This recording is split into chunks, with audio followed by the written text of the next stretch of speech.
நடிகை சீதாவின் அம்மா சில தினங்களுக்கு முன்பு உடல்நல பிரச்சனையால் காலமானார். அம்மாவின் இறப்பிற்கு பிறகு சீதா எமோஷனலாக ஒரு பதிவை வெளியிட்டிருக்கிறார்.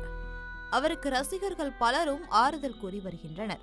சினிமா, சீரியல், வெப் சீரிஸ் என்று பலவற்றிலும் பிஸியாக நடித்துக் கொண்டிருக்கிறார் சீதா. அதுபோல சமூக வலைதளங்களிலும் ஆக்டிவாக இருப்பவர். தன்னுடைய மொட்டை மாடி வீடியோஸ் மற்றும் தன்னுடைய கிராமத்து பண்ணை வீடு தோட்டம் போன்றவற்றை அடிக்கடி வீடியோஸ் எடுத்து வெளியிட்டுக் கொண்டிருக்கிறார்.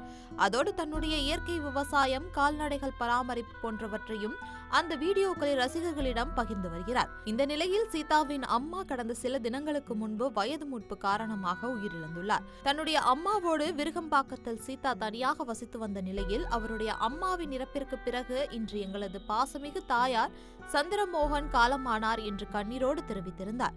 அம்மாவின் கைவிரல்களை பிடித்து ஒரு புகைப்படத்தை பகிர்ந்திருக்கிறார். அதில் நான் இன்று அம்மா இல்லாத அனாதை போல் உணர்கிறேன் என்று எமோஷனலாக போஸ்ட் போட்டிருக்கிறார். இந்த கஷ்டமான சூழ்நிலையில் இருந்து மீண்டு வர வேண்டும் என்று சீதாவிற்கு பலரும் ஆறுதல் கூறி வருகின்றனர்.